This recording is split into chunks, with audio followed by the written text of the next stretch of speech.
جنات، جادو اور شیاطین کی شرارتوں سے نجات کے لیے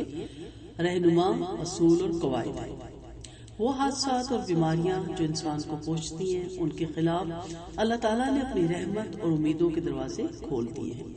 جن کی نہ کوئی حد ہے نہ شمار ہے، تاکہ کوئی محتاج اور سائل اس کی رحمت سے مایوس نہ ہو، بلکہ اس کے در رحمت میں داخل ہو سکے۔ ارشاد ربانی ہے سورۃ یوسف میں اللہ تعالیٰ فرماتے ہیں آیت نمبر 87 میں، اِنَّهُ لَا يَئِسُ مِن رَّوْحِ اللَّهِ إِلَّا الْقَوْمُ الْكَافِرُونَ۔ حقیقت یہ ہے کہ اس کی رحمت سے نا امید صرف کافر ہی ہوتے ہیں، لیکن ہمیں یہ معلوم ہونا چاہیے کہ رحمت الہی نیک اور ایماندار لوگوں کے قریب ہوتی ہے۔ ارشاد ربانی ہے سورۃ الاعراف میں 156 آیت میں، میری رحمت ہر چیز پر واسعہ ہے، یعنی میری مہربانی تو ہر چیز پر ہے، وَرَحْمَتِي وَاسِعَتْ كُلَّ شَيْءٍ، آدمی، جانور، درخت، پتھر سب پر، فَسَأَكْتُبُهَا لِلَّذِينَ يَتَّقُونَ وَيُؤْتُونَ الزَّكَاةَ وَالَّذِينَ هُمْ بِآيَاتِنَا يُؤْمِنُونَ۔ ان قریب ہم ان کو لکھ لیں گے جو گناہ اور شرک سے بچتے ہیں اور زکوٰۃ دیتے ہیں اور وہ ہماری آیتوں پر ایمان لاتے ہیں۔ سیدنا جابر بن عبداللہ رضی اللہ عنہ سے روایت ہے کہ نبی کریم صلی اللہ علیہ وسلم کا فرمان ہے، ہر مرض کی دعا ہے، جب کسی بیماری کی دعا استعمال کی جائے تو اللہ کے حکم سے شفا ہوتی ہے۔ سیدنا ابو ہریرہ رضی اللہ عنہ سے روایت ہے کہ آپ صلی اللہ علیہ وسلم نے فرمایا، اللہ نے کوئی بھی بیماری ایسی نہیں پیدا کی جس کا اس نے علاج نہ اتارا ہو۔ سیدنا اسامہ بن شریک رضی اللہ عنہ سے روایت ہے کہ میں نبی کریم صلی اللہ علیہ وسلم کے پاس تھا، کچھ دیہاتی لوگ آئے اور کہنے لگے، اے اللہ کے رسول صلی اللہ علیہ وسلم، کیا ہم بیماری سے علاج کروا سکتے ہیں؟ آپ صلی اللہ علیہ وسلم نے فرمایا، ہاں، اے اللہ کے بندو، علاج کیا کرو، اللہ تعالیٰ نے کوئی بھی بیماری نہیں اتاری تو اس کی شفا بھی نہ اتاری ہو، یعنی جو بھی اللہ نے بیماری اتاری اس کی شفا بھی اتاری ہے، سوائے ایک بیماری کے۔ انہوں نے پوچھا وہ کون سی بیماری ہے؟ آپ نے فرمایا وہ بڑھاپا ہے۔ سیدنا عبداللہ بن مسعود رضی اللہ عنہ نبی کریم صلی اللہ علیہ وسلم کی جانب نسبت کرتے ہوئے بیان کرتے ہیں، اللہ عز و جل نے کوئی بیماری نہیں اتاری مگر اس کی شفا بھی اتاری۔ یہ الگ بات ہے کہ کسی کو علاج معلوم ہو جاتے اور کسی کو پتہ نہیں چلتا۔ ابو حذیمہ رضی اللہ عنہ کہتے ہیں، میں نے عرض کیا، اے اللہ کے رسول صلی اللہ علیہ وسلم، آپ بتائیے جو ہم دم کرتے ہیں اور یہ جو علاج کرتے ہیں یا پرہیز وغیرہ کرتے ہیں، کیا اس طرح کر کے ہم تقدیر الہی میں سے کچھ روک سکتے ہیں؟ تو آپ صلی اللہ علیہ وسلم نے فرمایا، علاج کروانا بھی اللہ تعالیٰ کی تقدیر ہی کا حصہ ہے۔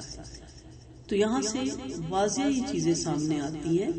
کہ اللہ تعالیٰ نے ہر بیماری کا علاج نازل کیا ہے، مریض اور طبیب دونوں کی دلجوئی فرمائی، اور نبی کریم صلی اللہ علیہ وسلم کے اس فرمان کے مطابق اے اللہ کے بندو علاج کرواؤ نے طالب شفا کے لیے اسباب اختیار کرنے کی ترغیب دلائی ہے۔ اب بعض اوقات شفا نہیں ملتی، شفا نہ ملنے کے اسباب اور امام ابن قیم رحمۃ اللہ علیہ کا تبصرہ۔ یہ بھی بتایا گیا کہ طلب شفا کے تمام اسباب اختیار کر لینے کے باوجود لازم نہیں ہے کہ اس محنت سے اس کا پھل حاصل ہو۔ بعض اوقات مریض علاج کے تمام ذرائع استعمال کرتا ہے مگر شفا حاصل نہیں ہوتی، اس کی بھی کچھ وجوہات ہوتی ہیں، اور وہ یہ مثلا بعض امراض کا علاج صرف شرعی دم کے ذریعے سے ہو سکتا ہے، کیونکہ ہر چیز اللہ تعالیٰ کی قضا اور قدر کے تابع ہے۔ ابن قیم رحمۃ اللہ علیہ فرماتے ہیں، ہر بیماری کے لیے اس کی ضد سے علاج کیا جاتا ہے اور صحت اس وقت حاصل ہوتی ہے جب دوا بیماری سے موافق ہو جائے۔ دعا جب کیفیت میں بیماری کے درجے سے آگے گزر جائے یا کم مقدار میں جتنی ضرورت تھی اس سے زائد دے دی جائے تو یہ دوا دوسری بیماریوں کا سبب بنتی ہے، اور جب دوا بیماری سے قاصر رہ جائے تو اس بیماری کا مقابلہ نہیں کر پاتی، یعنی کم دے دی جائے، جس کی وجہ سے علاج میں کمی رہ جاتی ہے، اور جب دوا بیماری کے مطابق واقع نہیں ہوتی تو شفا بھی حاصل نہیں ہوتی۔ اور کبھی ایسا ہوتا ہے کہ علاج کے لیے موسم موافق نہیں ہوتا تو دوا اثر نہیں کرتی، دوا سے مراد دوائی ہے، اور کبھی بدن انسانی اس دوا کو قبول نہیں کرتا یا قوت برداشت میں کمی ہوتی ہے جو میڈیسن کو قبول نہیں کرتی، یا کبھی ایسا ہوتا ہے کہ وجود میں کوئی ایسی رکاوٹ حائل ہو جاتی ہے جو میڈیسن کو اثر انداز نہیں ہونے دیتی، اور اس میڈیسن کی طبیعت کے ساتھ موافق نہ ہونے کی وجہ سے شفا حاصل نہیں ہوتی، اور جب مکمل موافقت ہو جاتی ہے تو ضروری بات ہے کہ اللہ تعالیٰ کے حکم سے اسے شفا حاصل ہو جاتی ہے۔ حصول صحت میں رکاوٹ بننے والے اسباب میں سے ایک سبب اللہ تعالیٰ کی حکمت بالغہ اور ارادے کا شامل حال نہ ہونا بھی ہے، یعنی بعض اوقات انسان صحت کے حصول کے لیے تمام اسباب بروئے کار لاتا ہے، لیکن اللہ تعالیٰ کی حکمت کا تقاضا اسے شفا نہ دینا ہوتا ہے، اس لیے اللہ سبحانہ تعالیٰ صحتیاب ہونے کی اجازت نہیں دیتے۔ اس میں حکمت یہ ہوتی ہے کہ اللہ تعالیٰ اسے آزمانا چاہتا ہے تاکہ اس کے درجات بلند کرے یا اس کی برائیاں مٹا دے۔ وَمَا اللَّهُ بِالظَّلَّامٍ لِّلْعَبِيدِ، کسی جرم کی سزا دینے کے لیے اللہ تعالیٰ اپنے بندوں پر ظلم نہیں کرتا، بلکہ اس کا ہر کام انصاف کے مطابق ہوتا ہے۔ تمام مادی اسباب بروئے کار لانے کے باوجود حصول شفا میں رکاوٹ بننے والے اسباب میں سے یہ بھی ہے کہ ان روحانی اور الہی اسباب کی طرف توجہ نہ دی جاتی ہو جو ماورائی و جناتی بیماریوں اور بعض مادی بیماریوں کے لیے بھی شفا ہے۔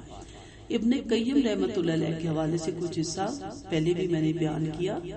اس کے بارے میں۔ وہ ان زمینی بدروحوں شریر جنات کی وجہ سے مرگی کا علاج بیان کرتے ہوئے کہتے ہیں اس قسم کی بیماری کا علاج دو طرح سے ہوتا ہے، ایک مریض کی جہت سے، ٹھیک ہے، جو مریض جس کو سحر زدہ ہے، دوسرا مالج کی طرف سے۔ مریض یعنی سحر زدہ، جادو زدہ، مرغی زدہ کی جہت سے یہ ہے کہ مریض کی نفسیاتی قوت اور اس کے ان ارواح کو پیدا کرنے والے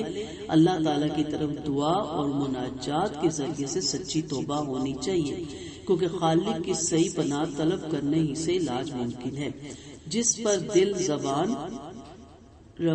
اور زبان کا رفیق ہو، یعنی جو دل کہہ رہا ہے، زبان جو کہہ رہی ہے، دل بھی اس کا ساتھ دے۔ یہ دراصل ایک قسم کی معرکہ آرائی کی نوعیت پیدا ہو جاتی ہے، اور جنگ آرائی کرنے والے مد مقابل دشمن سے مقابلے میں پورا تبھی اترتا ہے جب وہ تمام اسلحے کے ساتھ ہو، اور پھر اسلحہ بھی تبھی کام آتا ہے جب اسلحہ بہترین ہو، عمدہ ہو، اور پھر اسلحہ چلانے والے کے زور بازو میں بھی دم خم ہو۔ جب ان میں سے ایک چیز بھی نہ ہوگی، یعنی اسلحہ نہیں ہے لیکن آپ میں دم خم ہے، تو اس کا کوئی فائدہ نہیں۔ پھر اگر دم خم بھی ہے، اسلحہ بھی ہے، اور اسلحہ درست نہیں ہے، تو بھی اس کا کوئی فائدہ نہیں۔ اس طرح تینوں چیزوں کا ہونا بہت ضروری ہے، اور جب تینوں چیزیں ہوں گی، یعنی دل کی دنیا توحید سے بھری ہوگی، توکل ہوگا، تقوی سے بھری ہوگی، تو پھر سمجھ لے کہ انسانی روحانی لحاظ سے مکمل طور پر جو اسلحے سے لیس ہے۔ ادروائز دل کی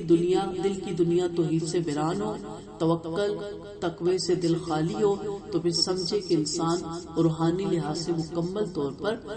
غیر مسلح ہے۔ اور مالج کے بارے میں بھی یہی گزارش ہے کہ یہ دونوں چیزیں، قوت بازو اور اسلحے کی درستگی کا مالج کے لیے ہونا بھی بہت ضروری ہے۔ یہ آپ کو چیزیں زاد المعاد میں ابن قیم رحمۃ اللہ علیہ کی لکھی ہوئی مل جائیں گی، اور تفسیر ابن کثیر میں بھی بہت سی چیزیں آپ کو مل جائیں گی۔ اگلے لیکچر میں ہم بیماری میں قرآن پاک کی تاثیر دیکھیں گے۔ وآخر دعوانا ان الحمد للہ رب العالمین۔